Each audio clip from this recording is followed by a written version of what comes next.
When working in Harmony, there are some preferences that we want to set that are going to make our lives a little bit easier while we work. Now, if you're on a Mac, you get to the preferences under the Harmony pull-down menu. If you are on Windows, under Edit, you will see Preferences there.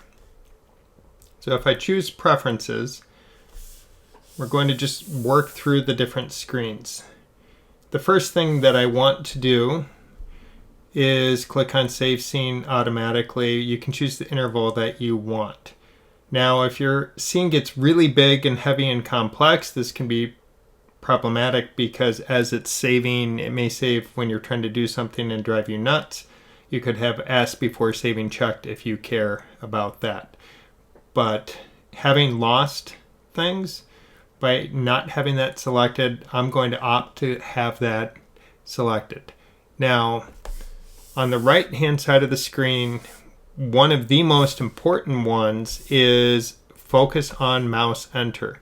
If you are working with a stylus, this is absolutely critical because then as you move your stylus, it focuses on whichever window is the current active window in your UI. And that's really important for keyboard shortcuts because the keyboard shortcuts are tied to which window they're in, whether it's the timeline or the camera window or the node view.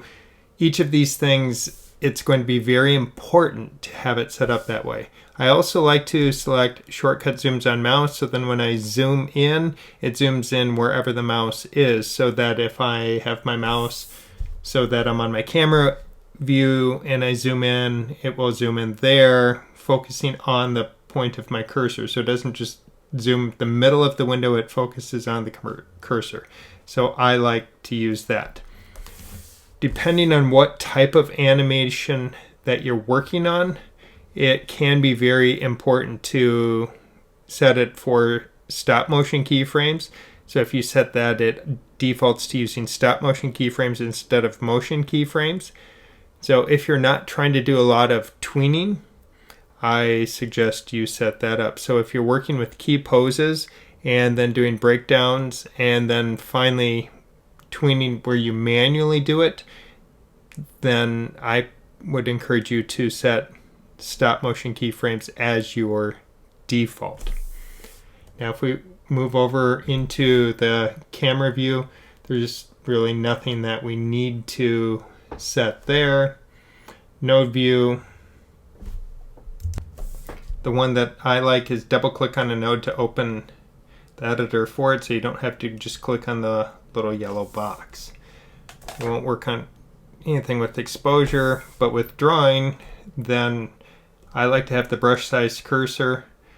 Often I like to have my eraser and brush synchronized. Depending on your drawing styles, you may or may not like that, so you can decide that's up to you how you want to do it. I like to work with the multi-wheel color picker versus the single, so I have that checked, so it defaults to that every time for me. So that's my personal preference there. Now we can move over all the way into the Advanced tab, and this is where it's really going to become necessary for us to use overlay and underlay layers as we build more complex artwork, characters, and composites. Advanced displays is useful because then we're able to set up multiple camera windows, so that's important to select that. So I would encourage you to do that. Middle mouse button pans your view. You can decide if you want it to do that or if you are just going to do the default where you use the space bar and hold that down for panning. So you can decide how you want to do that. So these are some of the default, or as I'm reading defaults, these are some of the preferences that I like to work with. So overlay, underlay, advanced display, we're going to be using that. Under drawing, brush size cursor, and multi-wheel for it. Node view, double click opens the editor, and then focus on mouse enter, shortcut, zooms on mouse, stop motion keyframes, and save automatically. So these are the ones I like. Don't just click the close red box up at the top, or if you're in Windows on the right side, because then these won't take effect. You have to click OK down at the bottom of the screen. If you want to undo all the things that you've done, you can always restore all defaults at a future date. Now, you'll notice we have our overlay, line art, color art, and underlay layers are 4 drawing layers now available. Previously, we did not have all 4 available to us. Now, if I move my cursor through the different windows, you'll see the red box, the red frame indicates which is the active window. That's why that's so important. So when we start trying to nudge layers, this is when it's absolutely critical. Now, it also, if I am in this window and want to zoom in using a keyboard shortcut, I can do that as well. So we know that 2 and 1 are zoom in and zoom out. So I have my cursor here, zooming in on the timeline, zooming out, zooming in, which if I set the frame so we can see it, I can zoom in and out. So we can see that it's happening, and it's also zooming based on where my cursor is, because I did choose that as an option. If I wait 10 minutes, it's automatically going to save.